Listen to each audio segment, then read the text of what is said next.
Palavra da Verdade, com Hernandes Dias Lopes. Meus amados, nós vamos abrir a palavra de Deus na carta do apóstolo Paulo aos Filipenses, capítulo 4. E nós vamos ler dos versos 6 ao verso 9. Filipenses 4, 6 a 9. A tônica dos cultos deste dia tem sido palavras de encorajamento para o povo de Deus. E eu gostaria de seguir nesta mesma toada nesta noite. Em Filipenses 4, 6 a 9 diz assim: não andeis ansiosos de coisa alguma. Em tudo, porém, sejam conhecidas diante de Deus as vossas petições pela oração e pela súplica com ações de graças. E a paz de Deus, que excede todo o entendimento, guardará o vosso coração e a vossa mente em Cristo Jesus.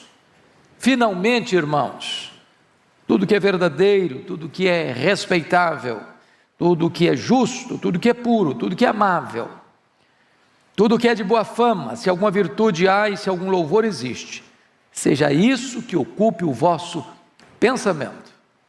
O que também aprendestes e recebestes e ouvistes e vistes em mim, isso praticai, e o Deus da paz será convosco. Eu queria pensar com você hoje como vencer a ansiedade. E eu estou seguro de uma coisa: eu estou falando para todos nós, particularmente para cada um de nós. Ou você não é uma pessoa ansiosa, ou você não lida com isso.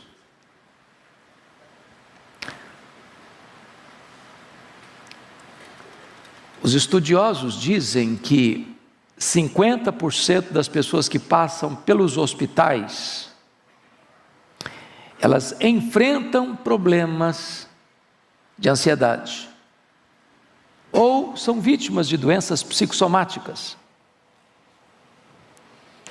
Isso levou o psicólogo Rollo May a afirmar que a ansiedade é o mais urgente e o mais grave problema da nossa geração. Alguns chegam até a afirmar que a ansiedade é uma doença, a doença mais democrática do nosso século. A ansiedade não tem fronteiras, atinge pessoas de todos os credos, de todos os estratos sociais e de todas as faixas etárias. Atinge as crianças.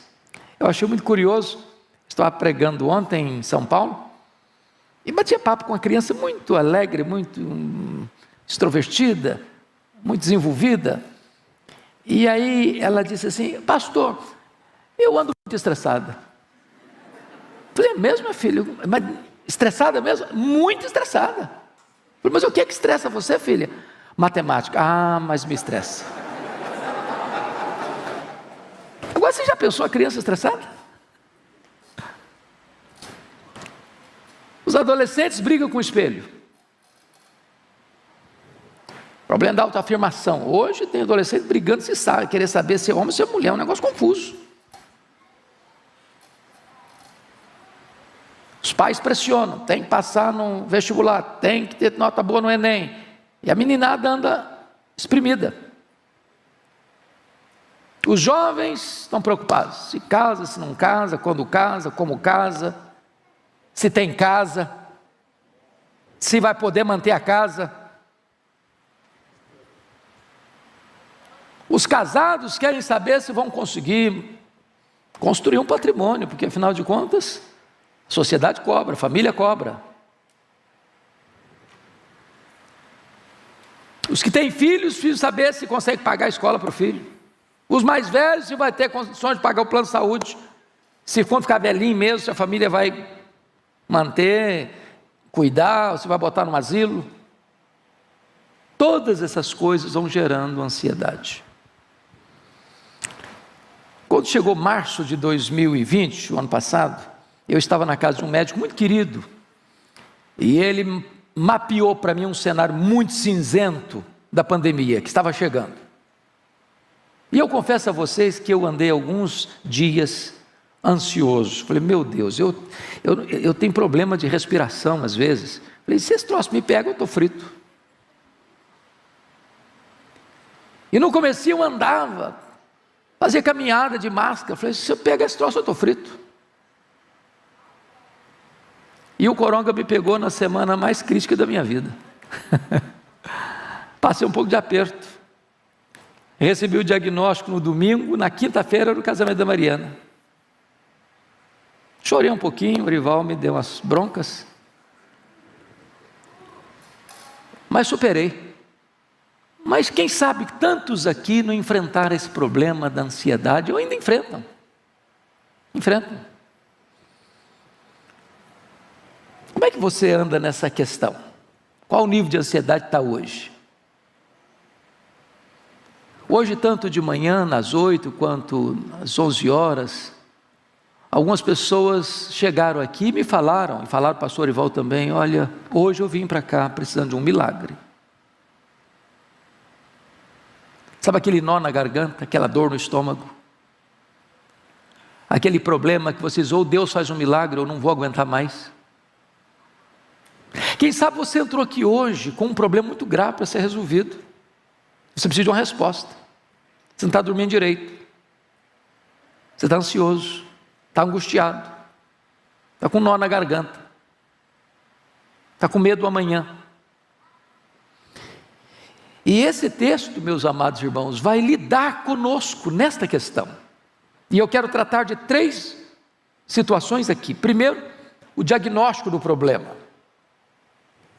Segundo, o remédio para curar o problema. E terceiro, a cura do problema. Pregação do Evangelho, irmãos, não é uma espécie de B12 na veia para você sair daqui um pouquinho animado e amanhã volta tudo de novo.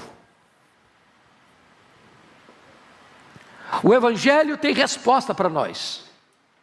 Tem solução para nós. Mas a primeira coisa que eu preciso entender é o problema, é o diagnóstico. O que é ansiedade, afinal?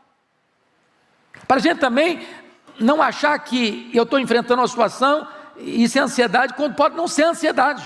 Por exemplo, a ansiedade não é você ser imprevidente quanto ao futuro. É correto ser cuidadoso com o futuro, até as formigas cuidam do futuro. Ajuntam no verão para não ter que trabalhar no inverno. Então, quando você é previdente, você não gasta tudo que ganha, você faz uma poupança, você faz um investimento, você é cuidadoso, isso não é ansiedade não, isso é cautela, isso é sabedoria, isso é precaução, isso é prudência, não é ansiedade. Também ansiedade não é aquele negócio, corpo mole, entendeu? O cara é corpo mole, nos estudos, no trabalho, acorda tarde, vai dormir cedo, e tem que assistir todas as séries de Netflix que aparecem no mercado. É porque tem gente que, eu não sei, mas o dia dele tem mais horas do que a nossa, né? Porque o cara assiste tudo, sabe de tudo. Mas para fazer a obra de Deus está cansado, está ocupado. Outras pessoas acham que ansiedade é viver livre de problemas. Não, Paulo estava preso, estava algemado, estava sendo acusado pelos irmãos dele, a quem ele amava, a quem ele dizia, eu preferia ser anátema, desde que os meus irmãos se convertessem. E ele está preso, algemado, enfrentando lutas, mas não está ansioso. Então, se você está enfrentando dificuldades, isso não é ansiedade não. Então, o que é ansiedade na verdade? Vamos pensar nas causas. Quando eu leio esta carta aos Filipenses, a conclusão que eu chego é que toda a carta lida com o problema da ansiedade. No capítulo 1 desta carta, a ansiedade pode vir à tona como resultado de nós olharmos para os problemas em vez de nós olharmos para Deus. Hoje, gente, não dá para viver sem enfrentar problema. Isso é verdade, isso é fato. Você não está enfrentando problema porque você está passando aperto financeiro, não. Você está pensando que o pessoal rico não enfrenta problema, não? Enfrenta mais problema que você. Sabia disso? Que os ricos têm mais problemas? Alguém já disse que o cara mais feliz da vida é aquele que chega em casa cheirando graxa, toma um banho, come um bom prato de arroz com feijão e dorme a noite inteira bem dormida. Eu tenho um primo que tem muito dinheiro e eu disse: pastor Hernandes, o rico tem 2 problemas. Eu falei: é mesmo? Tem 2? Só 2? Eu falei: então quais são? Ele me disse: o primeiro problema é ganhar dinheiro, ganhar dinheiro, ganhar dinheiro, ganhar dinheiro, ganhar dinheiro, ganhar dinheiro. O segundo problema do rico é medo de perder dinheiro, medo de perder dinheiro, medo de perder dinheiro, medo de perder dinheiro. Ele vive nessa loucura a vida inteira. Então note você que quando você olha para os problemas, em vez de olhar para Deus, você pode ficar ansioso. Paulo estava preso. Os problemas eram muitos. E ele diz em Filipenses 1:12 assim: meus irmãos, eu quero que vocês saibam que as coisas que me aconteceram têm antes contribuído para o progresso do Evangelho. Ele olhou para as circunstâncias da vida de uma maneira diferente. Ele não perguntou assim: como eu estou sofrendo com isso? A pergunta era: o que isso pode proporcionar para que eu aproveite mais para pregar o Evangelho? Como essa situação pode abrir caminhos para eu dar mais testemunho? Ele estava preso e a igreja olhou para ele e foi mais encorajada a pregar. Ele estava preso e ele evangelizou a guarda pretoriana. Ele estava preso e escreveu cartas. Então, quando você estiver passando por um problema, não olhe para o problema, olhe para as possibilidades que Deus coloca diante de você em virtude desses problemas. Se você está dentro de um hospital, aproveite para você falar de Jesus para as enfermeiras, para os técnicos de enfermagem, para os médicos que chegam. Se você está enfrentando uma luta lá na sua casa, lá na sua vizinhança, aproveite para falar de Jesus e saber como as pessoas podem enfrentar o problema e ainda assim confiar em Deus. Se você olhar para a circunstância como Pedro se naufraga, se você olhar para a circunstância como Geazi, você só vê os exércitos inimigos. Se você olhar para as circunstâncias como os 10 espias de Israel, você vai dizer: olha, a terra é boa, mas tem gigante, não dá para nós, vamos ser engolidos. Tira os olhos das circunstâncias, olhe para o Deus que está no controle das circunstâncias. Segundo lugar, como é que você pode diagnosticar o problema da ansiedade? Quando eu vou para Filipenses 2, todo o capítulo 2 trata de relacionamentos complicados. Que para nós, você tem algum problema de relacionamento dentro da sua casa? Está estressando alguma coisa lá? Convivência não está legal? Está batendo cabeça com seu cônjuge? Os filhos estão relacionando-se tranquilamente uns com os outros e com vocês? Às vezes a maior fonte de estresse que uma pessoa tem brota dentro da sua casa. Preocupação com os filhos, preocupação com os pais, preocupação com os irmãos, preocupação com os avós. E na igreja de Corinto, na igreja de Filipos, os irmãos estavam batendo cabeça. Eles não pensavam concordemente. Até 2 irmãs da igreja, porque as mulheres não são de brigar, né? As irmãs são muito pacíficas. A Evódia e a Cinti que estavam brigando dentro da igreja. Se uma participava do coral, a outra não ia participar. Se uma cantava na frente, a outra não cantava. Meus irmãos, muitas vezes as pessoas roubam a nossa alegria, tiram a nossa paz e são fonte de ansiedade. Como é que você faz para lidar com essa gente complicada que você tem dentro da sua casa, você tem lá no seu trabalho, você tem lá na sua escola, você tem até dentro da igreja? Paulo responde assim: tende em vós o mesmo sentimento que houve também em Cristo Jesus. Ele, sendo Deus, não julgou como usurpação o ser igual a Deus. Antes a si mesmo se esvaziou, assumiu a forma de servo e se humilhou até a morte, morte de cruz. Se você acha que a pessoa é complicada demais, pensa no que Jesus Cristo fez por você. seus argumentos vão desaparecer. Mas o que nos deixa ansiosos? Quando você vai para Filipenses 3, tem um outro problema que deixa a gente ansioso, sabe o quê? Grana, dinheiro. Quem já ficou ansioso aqui por causa de dinheiro? Tem que pagar as contas, tem que juntar mais dinheiro. Você sabe que a Bíblia diz o seguinte, que quem ama o dinheiro dele nunca se farta. As pessoas mais complicadas com dinheiro, corrupção, negócio errado, e falcatrua e tal, não são os pobres não, só não. É gente que tem muito dinheiro, mas quer mais, quer mais, quer mais, quer mais, quer mais. No capítulo 3, versículo 19 de Filipenses, Paulo fala que tinha gente que só se preocupava, não é preocupava não, só se preocupava com as coisas terrenas. Gente que nunca está satisfeita. Eu recebi um videozinho muito legal há poucos dias, que eu achei fantástico. O camarada chegou num carrão, que é carrão assim, que custa mais de 400 mil. E aí ele está chegando assim, perto do aeroporto, que ia viajar, estacionar o carro dele, o colega dele, de aviãozinho particular, chiquésimo, custava milhões. Ficou infeliz. Infeliz. Aí chega de viagem, pega o carro dele, um colega dele encosta com um carrinho velho, e fala, rapaz, o sonho da minha vida é ter um carro igual o seu. Aí o cara dirigindo um carro velho, lava o outro suado, de bicicleta, pedalando para o trabalho, fala, rapaz, o meu sonho é ter um carro igual o seu, porque eu ando de bicicleta. Aí o cara de bicicleta está pedalando, chega outro a pé, esbaforido, rapaz, o meu sonho é ter uma bicicleta, porque eu tenho que ir para pé para o meu trabalho. Aí o cara que está andando a pé, está reclamando, até que chega um de cadeira de roda, falei, rapaz, eu queria tanto ter as pernas boas igual você, tem que andar numa cadeira de rodas. Moral da história? Não importa o que você tem, as pessoas via de regras estão insatisfeitas com o que elas têm. Se você não tiver um coração grato, você nunca vai estar feliz, e a ansiedade vai roubar a sua alegria.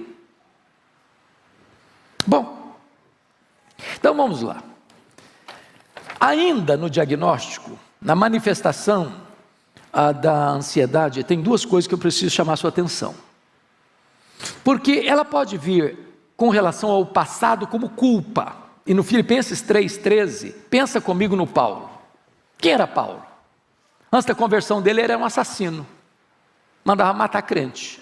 Dava o voto para matar crente. E ele não matou pouco crente não. Está escrito lá na Bíblia. Atos 26, versículo 10, que ele encerrou muitos santos em prisões, muitos, não poucos, muitos santos em prisões, e contra esses muitos dava o seu voto, quando os matavam. Agora o cara é convertido. Se Jesus não fizer uma obra linda para purificar a consciência das obras mortas, esse cara não vai ter condições de dormir, ele vai ter pesadelo, o sangue vai estar correndo na mão dele, ele não vai ter paz. Quantos crentes que hoje vivem ansiosos, irmãos, porque nunca resolveram o passado, nunca resolveram os dramas do passado, nunca resolveram as feridas emocionais do passado, nunca resolveram os traumas do passado, gente que foi abusada na infância, que nunca superou isso, gente que tem culpa. Essa semana eu peguei um livro para ler, é curiosíssimo, pastor Ivan, um livro fantástico, o título do livro é O Mestre das Perguntas, livraço, e o autor começa dizendo da culpa que o assolou, porque ele era um filho assim, adolescente rebelde, sabe, que a mãe tinha que dar bronca todo dia, a mãe falou, meu filho, você vai me matar um dia, você vai me matar um dia, você vai me matar um dia, e aí de repente a mãe morre, menina adolescente, pronto, carregou a vida inteira essa culpa, eu matei minha mãe, eu matei minha mãe, eu matei minha mãe. Quantas pessoas que vivem atormentadas pelo chicote da culpa, por problemas lá de trás, que nunca foram resolvidos convenientemente ao pé da cruz de Cristo, o sangue do Cordeiro. Certa feita eu fui aconselhado a pedido para orar por uma senhora, tinha 80 anos, e o filho me disse assim, pastor, o senhor pode visitar minha mãe? Eu falei, posso. Falei, mas por que você quer que eu visite a sua mãe? Ele me disse, a minha mãe é uma mulher triste, cronicamente triste, angustiada, Já levamos em médico, já levamos em psicólogo, já levamos em psiquiatra, já fizemos exame, já tomou todo tipo de remédio, nada resolve o problema dela. Disse, então vou lá. Cheguei, aquela mulher com um semblante abatido, olhar distante. Comecei a conversar com ela, Deus foi dando graça na conversa. Lá pelas tantas ela disse assim, eu quero ficar sozinha com o pastor. Quando eu fiquei sozinho com ela, ela me olhou nos olhos e me disse assim, pastor, eu sofro há 60 anos. Eu falei, o que foi, filha? Ela me disse, eu traí meu noivo. Ele nunca ficou sabendo. Eu me casei com ele, vivi muitos anos casada, já sou viúva há muitos anos, mas esse pecado está tão vivo na minha memória como se eu tivesse cometido hoje de manhã. Eu não tenho paz, eu vivo debaixo de um tormento, eu vivo numa masmorra, eu vivo debaixo do chicote da culpa. Quantas pessoas assim, irmãos? Eu falei para ela da graça, eu falei para ela do sangue do Cordeiro, eu falei para ela do perdão de Deus. Naquele dia aquela mulher se rendeu a Cristo, foi liberta, curada, restaurada, a alegria voltou na sua face. Eu discipulei essa mulher, batizei essa mulher e convivi com ela na igreja há mais de 10 anos, até o Senhor levá-la para a sua presença. Gente, precisa resolver o passado. Mas a ansiedade, irmãos, tem a ver com o futuro, com o futuro. Você fica ansioso, não é com agora, você fica ansioso com o que vem para frente. É o medo do amanhã, é o medo do desconhecido, é o medo que não vai dar certo. Então tem gente que tem medo, e ela antecipa o sofrimento, como se o problema já estivesse acontecendo, sofre como se o problema já estivesse acontecendo, e estatisticamente 70% dos assuntos que nos deixam ansiosos nunca vão acontecer. Então sofre desnecessariamente. Bom, dito isto, eu gostaria que agora nós pudéssemos olhar essa questão da realidade, o resultado que a ansiedade produz negativamente na sua vida, tanto em reações físicas, como reações psicológicas, como reações espirituais. A palavra ansiedade na língua grega significa estrangulamento, ou puxar em direção oposta, como se você botasse uma corda no pescoço de alguém, duas pessoas puxando em direção oposta. É estrangular, estrangula suas emoções. Mais do que isso, a ansiedade vai roubar as suas forças, ela vai minar você, ela vai enfraquecer você. Você não fica mais forte, mais preparado para enfrentar o problema que virá, ou talvez nem virá, ficando ansioso hoje. Você se desidrata, você se estiola, você se enfraquece. Mas mais do que isso, o pastor Arival chegou a dizer isso hoje de manhã. A ansiedade é a voz da incredulidade, porque Jesus alertou isso. Os gentios que não conhecem a Deus é que se preocupam com todas essas coisas. Que comeremos, que beberemos, com que nos vestiremos. Então preste atenção nisso, aprenda a depender do provedor. Eu não sei se vocês tiveram já essa experiência, eu tenho de vez em quando. Tem dia que você está assim, tão angustiado, passando uma luta tão grande, uma pressão tão enorme, que você vai deitar, você não consegue direito dormir. Aí o dia amanhece. E quando o dia amanhece, parece que o problema foi dissipado. Aquele nevoeiro escuro vai embora. Aquela dor vai embora. A esperança brota. Um fato novo acontece. E a Bíblia diz, o choro pode durar uma noite inteira, mas a alegria vem pela manhã. As misericórdias de Deus se renovam a cada manhã. Então, em nome de Jesus, comece a desenvolver esta confiança de que você não está no controle, mas Deus está. Deus está no controle. Deus não perdeu o rumo da história. Deus não perdeu o controle da sua vida. Deus não está em apuros. Deus não foi pego de surpresa. Deus está trabalhando. Se você ama a Deus, todas as coisas cooperam para o seu bem. Mesmo que a providência seja dolorosa, mesmo que você esteja enfrentando uma enfermidade, um problema financeiro, um problema no casamento, um problema com os filhos, um problema na família, um problema de qualquer ordem, saiba disso, Deus está no controle. E Ele vai cuidar de você, e Ele vai sustentar você, e Ele vai dar livramento a você, e Ele vai fortalecer você, ainda que o problema não se resolva no tempo que você quer, a graça de Deus vai bastar a você.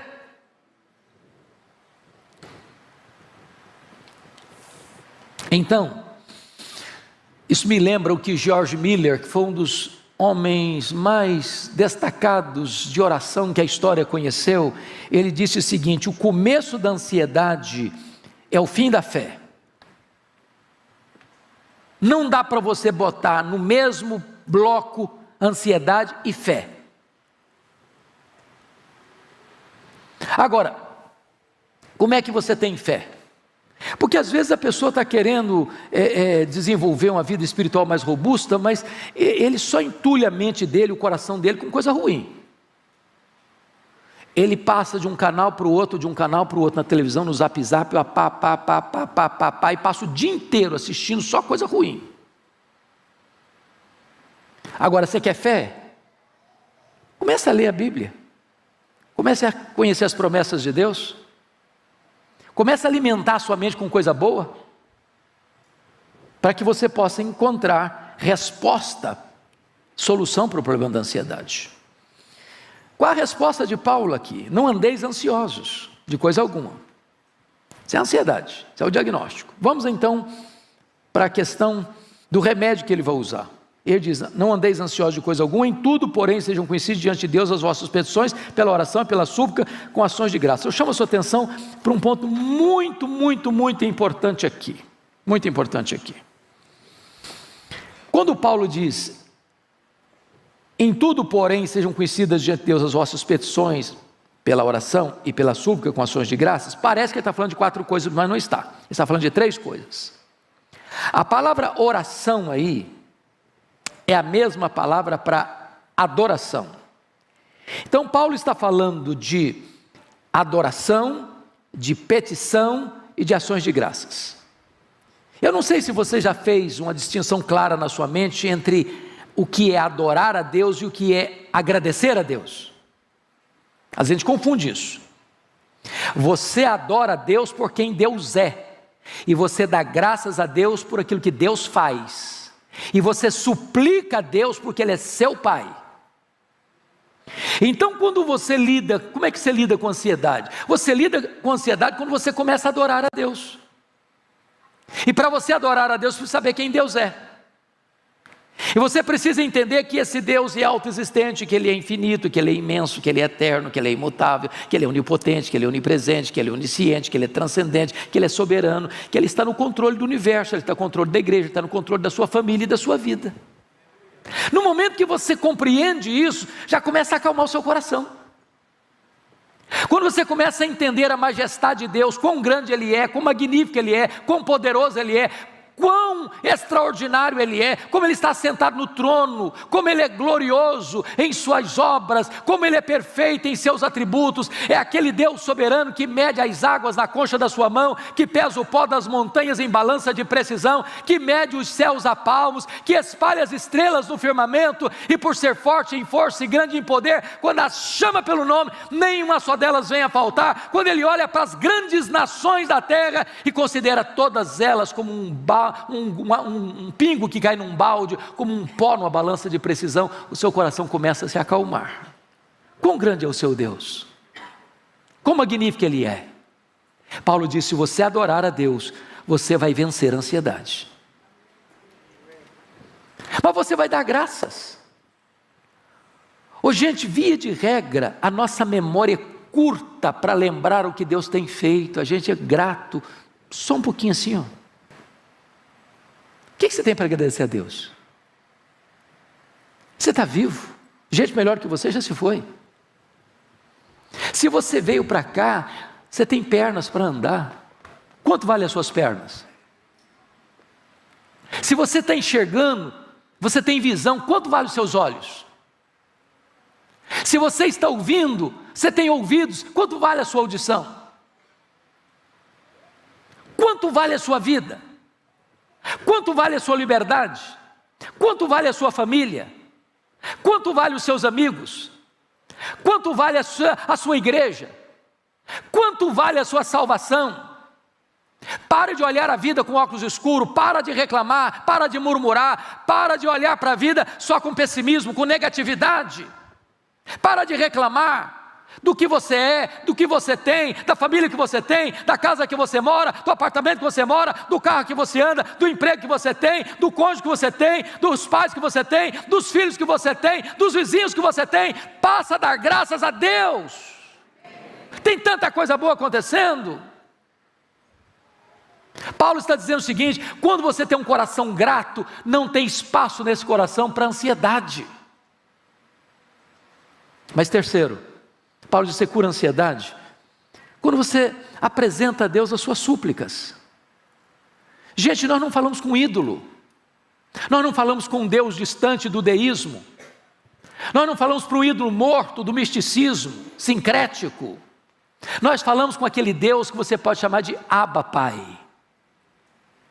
aquele Deus que é o Deus e Pai de toda a consolação. Você fala com aquele que tem abençoado você com toda a sorte de bênção espiritual nas regiões celestes em Cristo Jesus.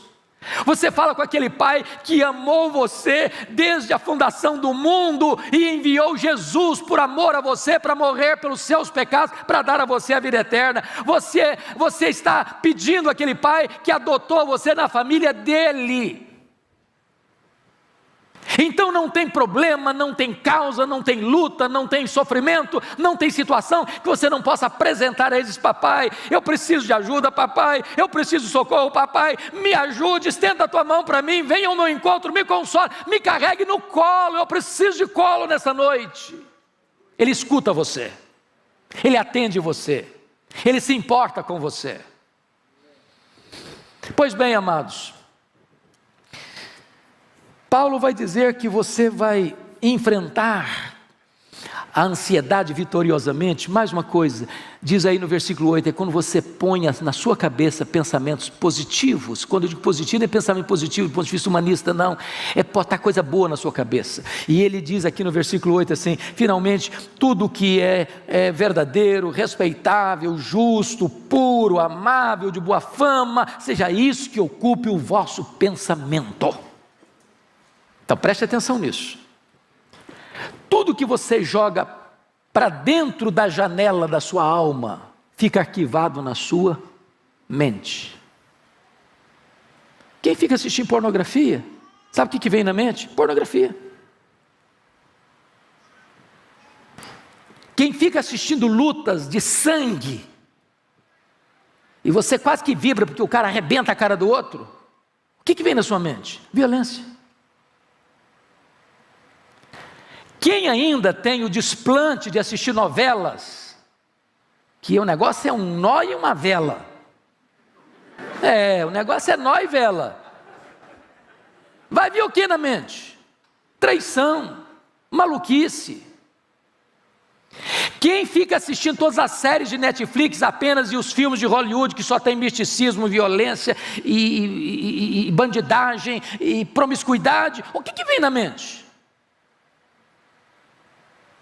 Irmãos, tem muito lugar, tem muita casa que a Bíblia fica lá encostada na prateleira até o próximo domingo, e já tem gente que não gosta mais de trazer Bíblia não, porque esse negócio é chato, é cafona carregar uma Bíblia. E aí fica ansioso, fica um poço de ansiedade. Ele está a par de tudo que acontece de Netflix, mas se perguntar para ele João 3,16, ele acha que não sabe onde está. Aí a ansiedade, desculpa da expressão, monta da cacunda dele.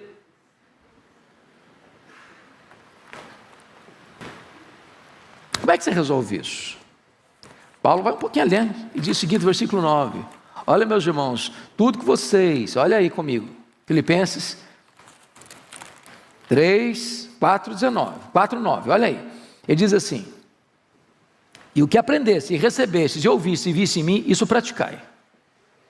Tem muito crente que é teórico, só teórico, sabe tudo, é bom teólogo, conhece as correntes teológicas, decora a confissão de fé, decora catecismo de Westminster, cita as correntes teológicas, sabe o que é calvinismo, sabe o que é arminianismo, sabe o que é isso, sabe o que é aquilo, mas fica só nisso. Paulo diz, isso praticai. Para mim, quando li o livro Monge o Executivo, uma frase valeu o livro. E a frase do livro foi essa, que valeu o livro. Ele diz o seguinte: você não é o que você sente, você não é o que você fala, você não é o que você promete, você é o que você faz. Faz. É isso que muda a sua vida. Bom, então terminando. Vamos ver agora qual é a cura. E Paulo, de uma maneira magistral, vai dizer no verso 7 algo sublime. E a paz de Deus, não é a paz humana, não é a paz do mundo, não é a paz de cemitério, é a paz de Deus. Não é paz com Deus, não é paz de Deus. A paz de Deus, que excede todo entendimento, ou seja, a pessoa vai olhar para você, você está passando luta, está passando sim, você está doente, pode estar doente sim, está hospitalizado, pode estar hospitalizado sim, pode enfrentar a dor do luto, pode enfrentar a dor do luto sim, mas essa paz excede todo entendimento. É aquilo que Paulo disse quando ele estava preso na masmorra, no corredor da morte: eu sei em quem eu tenho crido, e estou certo de que Deus é poderoso para guardar o meu depósito até o dia final. O cara está no corredor da morte e está animado. Essa é a paz de Deus, que excede todo entendimento. É aquela expressão do crente que está partindo, mas tem brilho nos olhos, tem gozo na alma, tem segurança no coração, tem certeza da vida eterna. E ele diz, essa paz é uma sentinela, porque vai guardar. A palavra guardar aqui é montar sentinela, montar guarda. É como se Deus botasse uma soldadesca celestial, um grupo de anjos ao redor da sua cabeça e do seu coração, da sua razão e do seu sentimento, da sua mente e do seu coração. E quando a ansiedade tenta entrar, a soldadesca de Deus está lá. Não entra não, não entra não, não entra não, porque aqui mora a paz de Deus, aqui mora a paz de Deus. Ansiedade não. E essa soldadesca divina protege a sua cabeça, protege o seu coração. O que você vai fazer? Quando estou ansioso, Deus está propondo para você hoje, você vencer a ansiedade. Quem gostaria de vencer a ansiedade hoje? Levanta a mão aqui. Eu estou com a mão levantada também. Então, irmãos, vamos ficar em pé, vamos orar.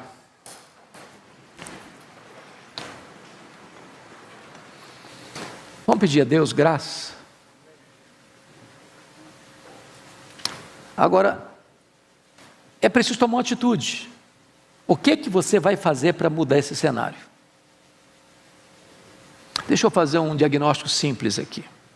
Quantos irmãos e irmãs que estão aqui hoje que já leram a Bíblia toda? A Bíblia toda. Ok. Quantos irmãos gostariam de dizer, Deus, eu quero ler a Bíblia toda. Nós estamos hoje no dia 12 de setembro. Daqui a um ano eu vou te dar tempo demais. Mas quem gostaria de falar, Deus, eu quero ler a Bíblia toda até 12 de setembro de 2022. Quem gostaria de dizer, Deus, me ajuda a fazer isso? Bendito seja Deus. Terceira coisa que eu gostaria de sugerir a você. Tire meia hora do seu tempo. Você vai saber qual a melhor hora. Para você ler um capítulo, pelo menos, da Bíblia e orar todo dia. Isso vai mudar a sua vida. Isso vai mudar a sua história. Você vai repaginar sua mente, você vai reprogramar seu coração. E de repente, aquelas lutas que você tem lá no coração vão sendo dissipadas. E a vitória de Deus vai chegando. E a paz de Deus vai inundando o seu coração.